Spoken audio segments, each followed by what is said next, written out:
I want to start this morning first with good morning. And it's great to see all of you at the intersection this morning. And to give folks just a couple more minutes to join in, I want to share on screen a resource that will be helpful to you and those we lead and serve across the city. And this is, so it comes right back to what Bill and I were talking about, but resourcing. This one is about the environment. And the name of the site is Deceleration News. Can you all see the, and we can put it into chat, but the address there online. So this website, much like, but not totally in the same manner, was developed out of community for the San Antonio community when it comes to the environment. And I'm telling you, they have, I mean, it's just an amazing resource. So first I wanted to just show you, because that's kind of where we are at with Earth Day, the calendaring that's in here. So this is all of April. So, you know, people wanting to get involved or volunteer or just go and learn more or participate or have fun or whatever the case may be. So here's the 13th today.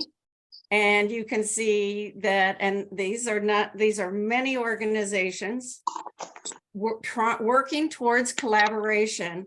The one thing I found out within the environmental sector is that there are so many, so knowledgeable organizations and people out there who are working on various aspects of the environment, and they're all needed. So here you can see 3 of them. If you've never been to a Pachacacha, I highly recommend it. There's one tonight. I haven't been since before the pandemic. This one here is put together by the folks who do deceleration.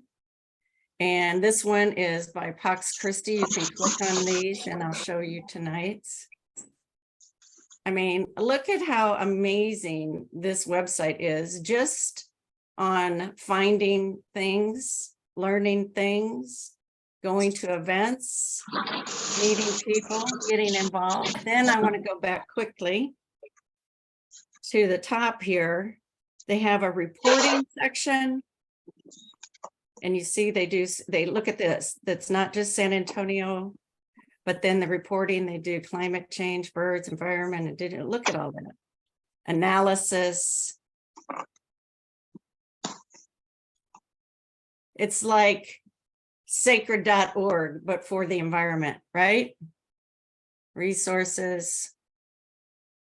So I wanted to share this really important resource with you that, you know, to already go and engage what's happening in terms of the environment here in San Antonio. I mentioned already how in this collaborative, we're calling it EcoSA, the Environmental Collaborative of San Antonio, EcoSA. It's only about 5 months old, the collaborative, and they have tried coming together and networking before. I don't know all the history, but it hasn't always worked. And so they're courageously trying one more time, but it was the largest group to assemble the very first time for a collaborative. There were about 36 people who showed up the very first time. And there are well over 70 organizations in San Antonio who are working on sustainability, resilience, climate change, environment, you name it, because there's so much work that needs to be done. And so that's why the collaborative even becomes more important, because there is a lot of specialty that goes into this, right? And so each of these organizations have their specialty, but they're needing a stronger collective voice to tip this important work forward. And I'm just going to say, and then I'm going to introduce Nicole, and I'm so glad that she's able to be with us, and why every day in San Antonio needs to be Earth Day. But it doesn't take much critical thinking skills to see how what's happening with our environment and our earth and how we're treating and caring for it, how that connects directly to our physical and mental health, to violence, to what's happening with migration, to you just name it, and it's connected. When I went to the Parliament of World Religions in 2015, the entire thing that tens of thousands of people talked about was the care of our creation. And that if we aren't stepping up and into that care, everything else that we're working at is moot. And again, it doesn't take much to start to understand that timeline and time frame. And I'm now going to hand it over to Nicole. She is with us from Parks and Rec. I asked to come today and talk about why this work is so important, and then some about Earth Day activities. Nicole, it's all yours, and the share screen is open if you want to use it. You need to unmute, Nicole.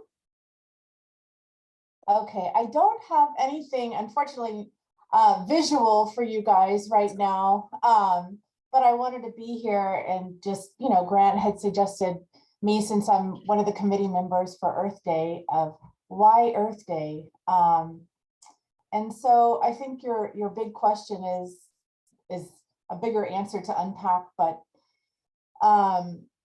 we have an obligation, of course, to take care of our planet. Everyone has an obligation. Maybe, whether it's clean water, clean energy, sustainable communities, and responsible consumption, all of those come together. And you all probably are very familiar with the Millennium Development Goals. And so sometimes I'm seeing teachers using these goals in their classrooms, which I think is wonderful and amazing. But not everybody's really familiar with them, unfortunately. And I think, there's some wonderful classes that people can take to learn more about these topics. More importantly, at the local level, I think we really have to pay close attention to what's happening around us in San Antonio. We have urban heat islands that are disproportionately affecting some of the low-income communities. We know that in 2022, last year, we had, well over 50 days of 100+ degree temperatures in San Antonio. And the National Weather Service, in fact, said that it was one of the hottest summers on record. So, of course, these are just, some of the reasons I think it's so important to have Earth Day and talk about an Earth ethic every day. Of course, having Earth Day is an opportunity for everyone to sort of come together, to network, to find sort of common ground, and talk about ways that we could all collaborate and get our message out there, and do a better job at getting our message out there.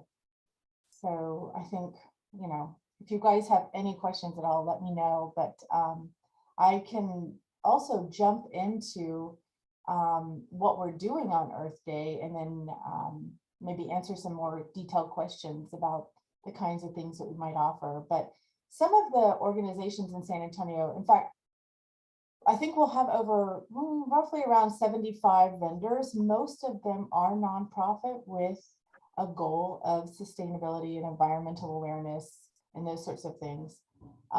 You'll see familiar names like Bear County Master Gardeners, Alamo Area Master Naturalists, Bear Audubon, Sierra Club, Bat Conservation International, Latino Outdoors, some younger organizations like River Aid San Antonio. We'll have, EcoCentro, Green Spaces Alliance, the zoo. In fact, we'll have a lot of kids activities too. So Birds of Prey will be there talking to kids and families about, wildlife rescue and rehabilitation. And we'll have a special nature play area where kids can learn about different biomes, and that's with Blooming with Birdie. You may have heard that name.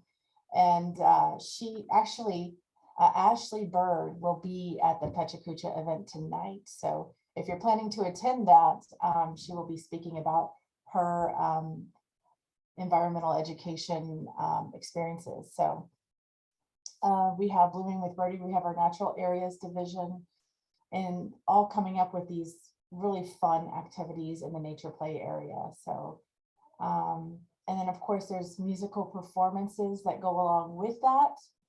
We have the Foreign Arm, and the woman who sings for Foreign Arm is one of San Antonio's poet laureates. So I'm excited about that. She was here last year. She'll return again this year for Earth Day. We have the Arathi School of Classical Indian Dance, and we have our own, and not everybody is familiar with this, but San Antonio Parks and Rec has their own cultural division. So we'll have some of our own performers out on the mobile stage throughout the day doing that. And then of course we'll have yoga too. So that's definitely our Earth Day in a nutshell. There's many more organizations I could name, but I want to kind of open it up with some questions from you guys about Earth Day or any of the performances or any questions you might have. Well, one of the questions I have for everybody who's gathered here. Mm-hmm. And I'm trying to even figure out how to ask the question, not because it's a difficult question, but just to really get to what I'm wondering about. And this might be, I'm hoping the question will go to everyone's heart and critical thinking, but there might also be some speculation. So the question is something like, why do you think, so this is for everybody, why do you think and or why, no, we'll just leave it at that. Why do you think and maybe feel that more people aren't as involved or concerned about our environmental climate situation? And so I really, I don't know if I'm asking it well enough. I didn't prepare the question, but in all of our collaboratives, we're trying to, you know, like after Uvalde happened, Yeah. 2 days later, we had a collaborative. There was this thing inside that people are like, oh, got to do something, right? And that has helped to lead toward an entire planning for a violence prevention strategy for the city. There's something there that propels us forward, like we cannot help ourselves. But when it comes to the environment, in some sense, it feels like the community is more laid back about it, right?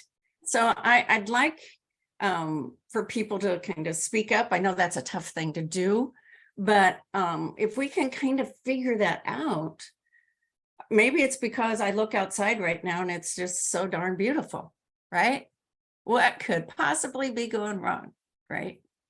And yet, Nicole, like, how are our temperatures rising? Why should we be concerned about this? So maybe she can talk a little bit about that while others are thinking, why is it that we're not as involved or caring? Yes.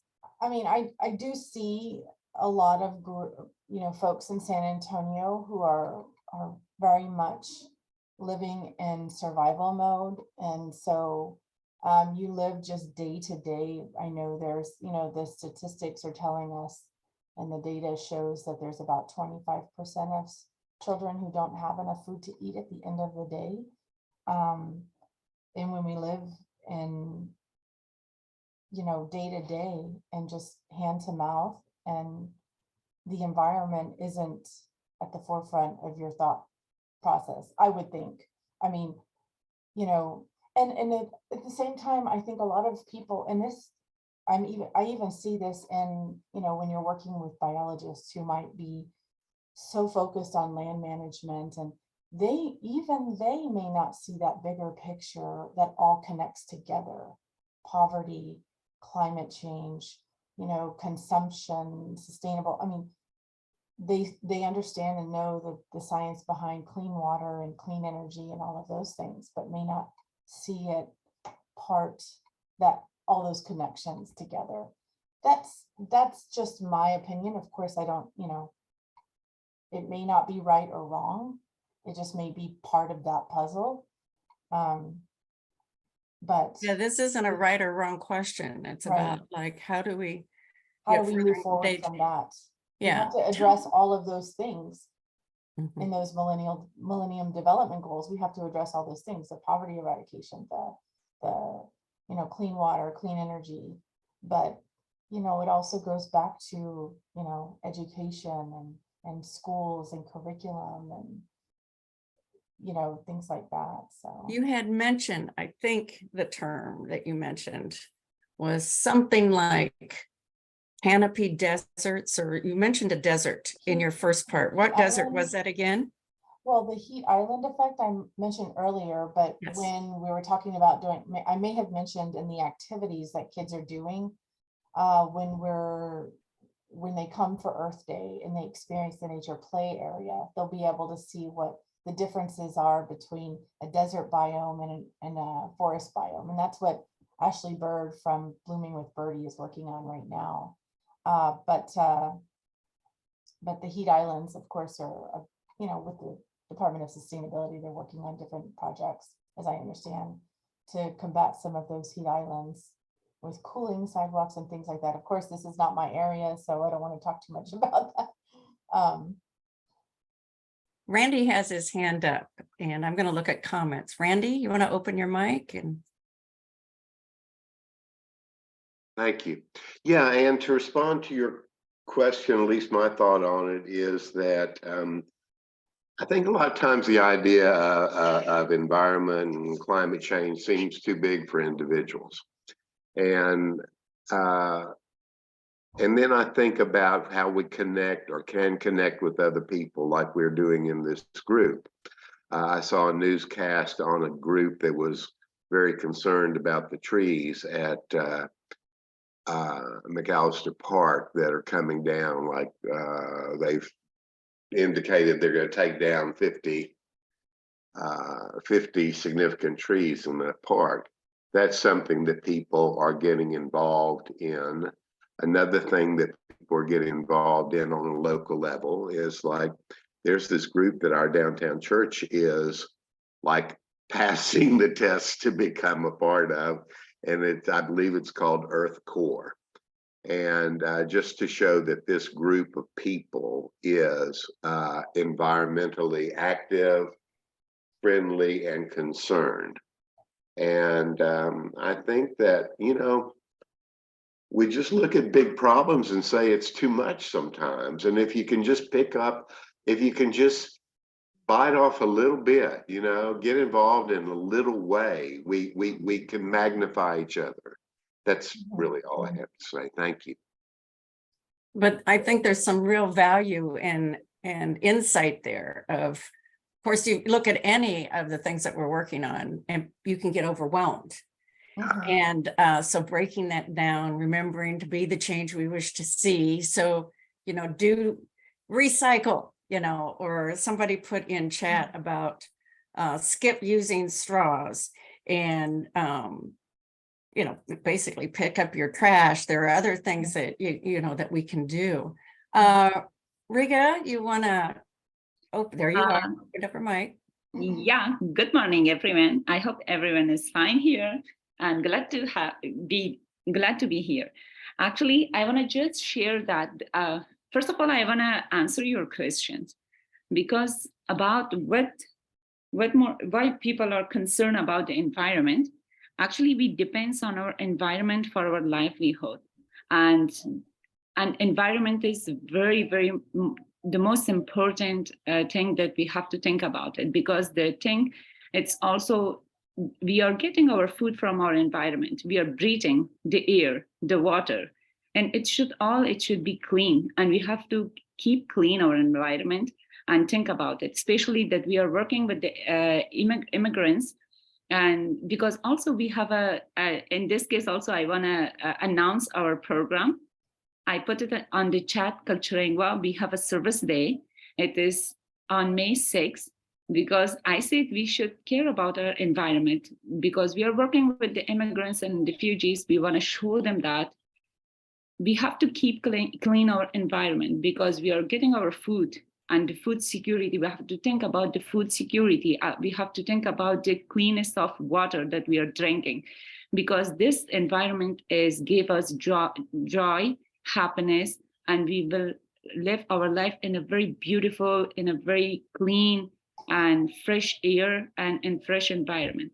So this one, we also provide service day for our people, to show them that let's get together and clean the environment and make it fresh and clean, that everyone should enjoy being, everyone should enjoy their life. So I also want to announce that we will have service day on May 6th. And can you please share? I just put the flyer on the chat. If everybody scrolls in chat, they'll see the flyer there. Thank you for doing that. Cleaning up a school garden, our commitment to community. Yes. Yeah. I know another way that I look at what I'm doing as a person is that I have grown children, but I have children watching me. I have grandchildren watching me, right? And that's the fastest way that we even learn language, is by watching and hearing, right? Yes. And not only that, is that our children are learning quite a bit in school.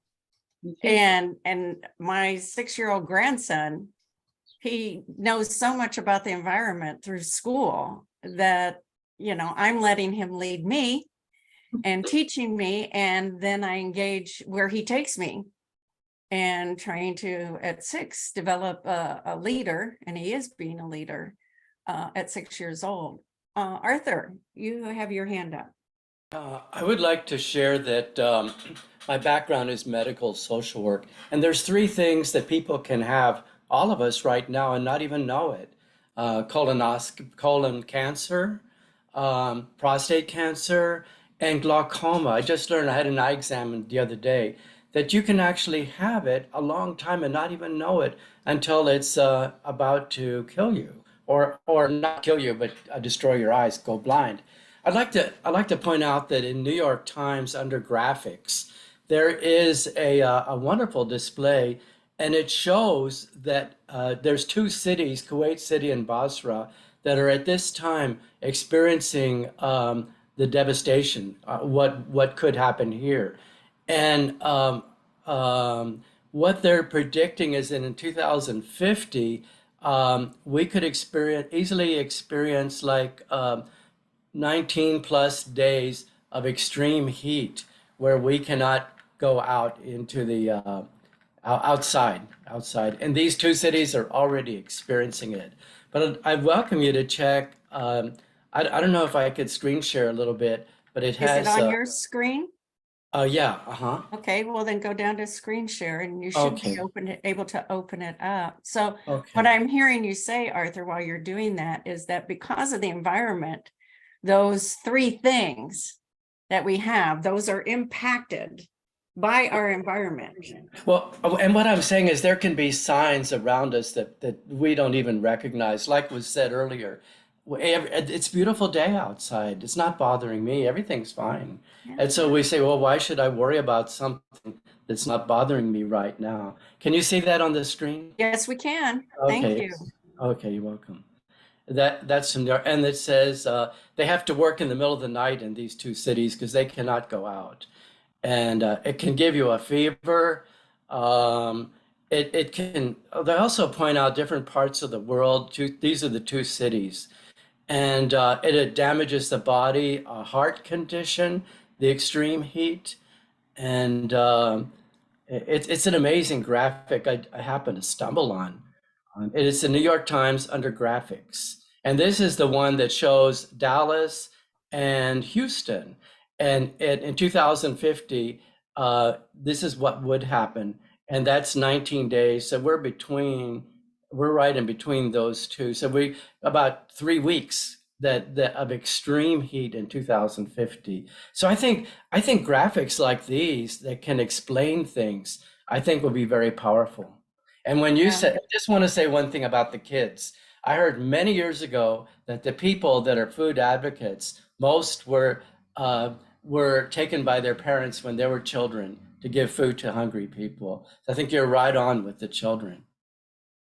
Thank you. That's it. And, thank you. Our brains even in our head are not situated to handle the heat.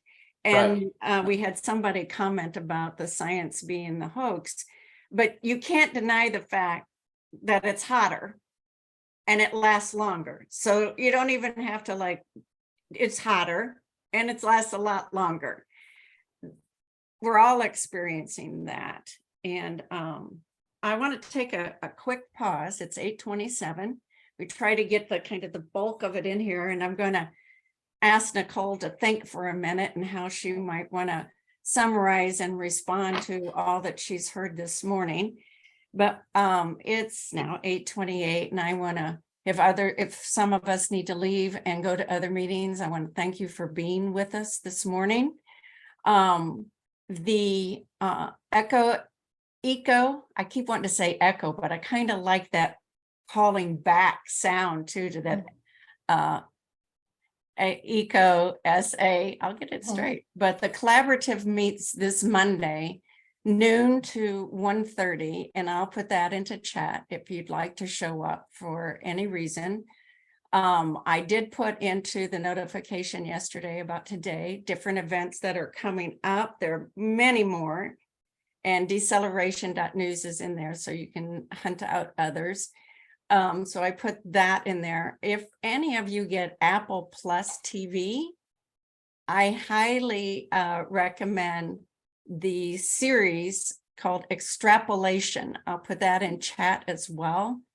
It's brilliantly written. It's not a documentary, it's storytelling. In a sense, it's sci-fi, but it's storytelling based on the environment and where we're headed. The last one that came out, like the first one in the series, is something like 2020. And then they project and have another storytelling. It's like some really fine storytelling and production. Last night's that I watched was 2066. And it was showing significant brain damage, dementia, and loss of memory because of our brains and the impact of heat on them. And of course, it's looking forward, right? Looking into the future. So we don't know exactly, but we do know what heat will do to brains and bodies. We know that. So those are some things I want to leave you with. We're going to stay on and open for another 10 or 15 minutes if Nicole can do that. Sure, Next sure. week, we're going to be hearing the mayor's State of the City address and discussing that. So I hope that y'all come and we get a nice group of people. Our total list for At the Intersection is getting close to 500. So there's no reason that we couldn't be addressing 500 people every Thursday morning and helping our community be as smart as we can be and working together. So we'll head back. Nicole, I kind of put a question out there for you. What's your kind of overall summary or response to what you've heard this morning?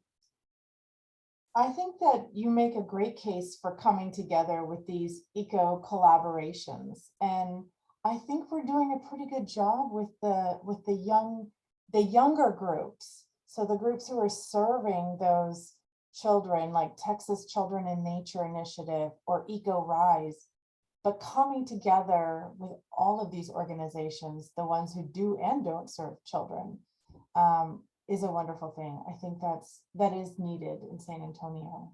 And so that'll be hopefully a larger force to drive some real change and move the needle a little bit. So, but as far as Earth Day, I hope to see all of you guys out. I think it'll be a great opportunity to chat with some local organizations and learn about what they're doing. You know, so many city departments will also be out there. I didn't mention all the different departments, from Metro Health to Department of Sustainability and some others. You know, if you ever want to reach out to me for collaborations or to get involved with your organization, we do about, gosh, anywhere from 15 to 20 volunteer events every month. So I work with groups from all over San Antonio, all walks of life, and we do gardening programs. We do large litter pickup events, big and small, really. And we're always looking for collaborators on those things. I think some of these young organizations like River Aid San Antonio are really doing a phenomenal job of working with the city departments and really making a difference. I was also thinking, and just kind of slipped through my brain. Mhm. I hate that when that happens. It's the heat. It has nothing to do with me getting older. It's just the heat, right? But one of the things that you've mentioned that we have talked about in this, one of our largest collaboratives at the intersection as a collaborative, but is collective trauma and how we heal. That's like things we experience together, like COVID or a mass shooting, right? Those kind of community things. But we have learned and are learning about how we heal then as a community. And one of the most essential things about that is gathering together. I mean, it's like the coming together is part of the healing process. There's more to it than that, but coming together is a huge step. So maybe we're not talking about this earth dilemma. Maybe we need some other language, because I think in health terms, we could call it a global pandemic that is not going anywhere, right? And we can help it, you know, heal, but we've got to be working at it, right? And so maybe the language needs to shift a bit in our awareness of it. You know, in one sense too, we kind of have to get over it and know that, and when I say that, I mean, it is about us, but it's more about future generations. It's about the planet itself.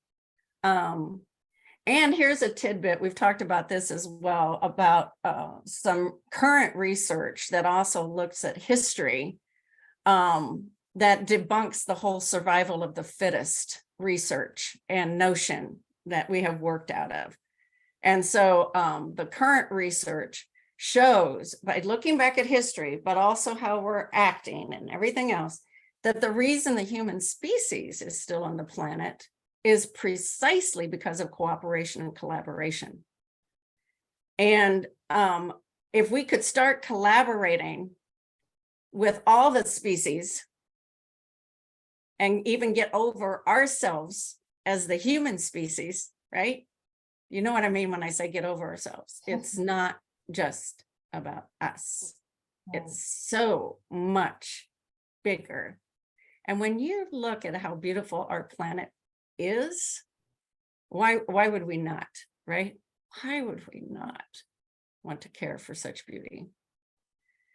So other thoughts and questions now that I kind of went on. Arthur raised his hand. Sorry about I'd like to share that my career also was in medical as well as mental health, and both areas consider team group review as the highest form of care that's given, whether it's medical team review or mental. I see Paul shaking his head. Mental health, when you have a team review, you raise it to the highest level. I also want to share something on the screen that is from the Alamo area master naturalist, and it's a video that you can see under their website, and it's a beautiful video of San Pedro Springs and the springs that flow through our area. So I think you would enjoy it very, very much. Go ahead and share that. And then Beverly has Okay. her hand up. I Or thought Beverly, while Arthur's bringing that up, let's hear from you. So Yeah, good yeah. morning, everyone. I just wanted to be able to ask EcoSA. I mean, I know that what you're doing is so important, but it's not like COVID where we actually see people who are getting sick or whatever. So I guess it feels like people don't necessarily take this as they're becoming more aware, but aware to the point of doing something. So if each one of us could do that, I've certainly, since Dr. Helmke's been talking about this, all my life I hadn't thought about importance of recycling. So I've been recycling everything, and it's been amazing, you all, when you recycle, how much of our trash is recyclable. When you start doing it and you see how much that you use is recyclable. What else can we do, Nicole? What if every one of us could do something to contribute? What would you tell us that should be? If we could start right now today. I think would that, say the small. go ahead. Oh, Nicole. the smaller things really make a difference. So yesterday I was walking around by myself at Woodlawn Lake, and I passed a lady who was carrying her own trash bag and her own litter grabbers. And I stopped and I said, "Thank you so much for what you do. I work for parks and we just don't have enough people to help, And she said, "Oh, this is what I do. This is my part. This is my backyard. I feel, I'm glad to do it." So she was just taking her normal walk. She took a small trash bag and the litter grabber. And I think just small things like that, but you have to do what you can do. Not everybody wants to work in big groups. Not everybody wants to feel, maybe they have too many family obligations. So maybe when they're out walking, playing with their kids is a time to do something. I mean, for me, I enjoy both. I love gardening. I want to do more garden programs. So if someone said, "I want to do a healing gardens," I'll be there, I'll help, I'll get the people involved. And I think it just starts with those little small steps, not everybody wants to volunteer or even has time for that. But if on your normal walk, you can do something small, I think that's great. There's Nicole, I three. was just also think, are there policies that the city could implement with everybody who receives city money, such as everybody who receives city money will do X, Y, Z? And I know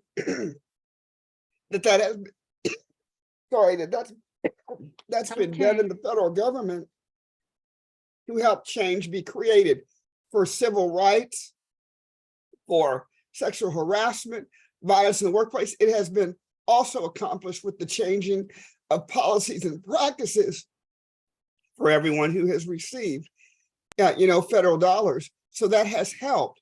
Is there something at the city, is there policies and procedures of everybody, for everyone who receives city money, that we can implement that would help make a big, maybe take a big bite out of it?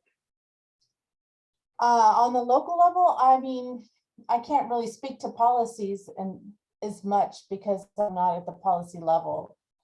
That's going to usually go through the city council and those sorts of things. And of course, the community input has a big part in getting policies accomplished. So the bigger the group, the harder they push, the more likely change is going to happen. So, and it starts with that, whether Sierra, getting involved in your local chapter of the Sierra Club or Alamo Area Master Naturalists or maybe the Native Plant Society. All of these groups offer talks, really engaging speakers and informative sessions in the evening, in the daytime. Bear Audubon is another one. They do things as well. So all of these groups somebody must come together to hopefully that eco collaboration to implement change. And that's where it's really going to happen at that community level, that local level. We can't really, just in my experience, in my opinion, it's the city responds to the needs of the community, right? So that community input is key in getting those things implemented. We're going to go to Emma. She has her hand up, but I do know there are also 3 R's, and I can't remember the third one, but it's reuse, recycle, and reduce. What was that? Reduce. Reduce. And there's also, Reduce. and there's also refuse. So we don't need to be buying as much, and we can reduce our consumption as well. And refuse. I just wanted to share, there's also Adopt a Trail for those like who are running. We have a group, they clean up on the different parks. Also, I had an opportunity to interview 2 people that are on the line right now on our Zoom, Ann and Diane, just learning about EcoSA and just hearing all the things that they're doing. When I got a chance to, because I had not heard about this collaborative until about a month ago, but just hearing about the things that they've done. But a lot of it has started when they were childhood. I put a quote in the root of one person, if I'm sure she won't mind, was Ann, started with her growing up on the farm back in Illinois with her father. She did an awesome quote that her father gave her a good gift and he was a dirt theologian. And I thought about how powerful was that when you can do something that you've seen your father do and you continue to have that passion to want to make sure our earth and our environment continues to grow. And so with learning more about what EcoSA does, as Beverly Watts stated, we are doing recycling at our home and even at our church. There are certain things, we're not just throwing things away, but we're recycling it and making sure that we're using things for the betterment.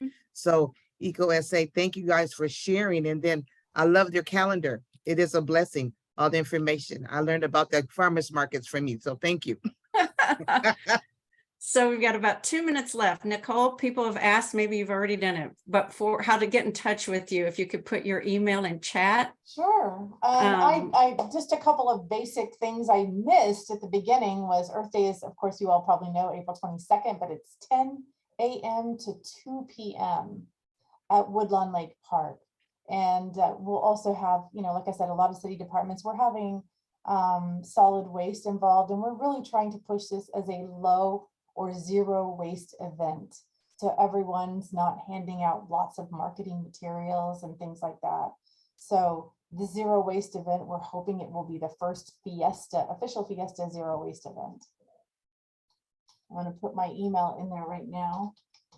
And I'm happy to share additional information and ways to get involved in parks and some of the parks projects that we do, whether it's gardening or litter pickup events. And those are the majority of the projects we have right now.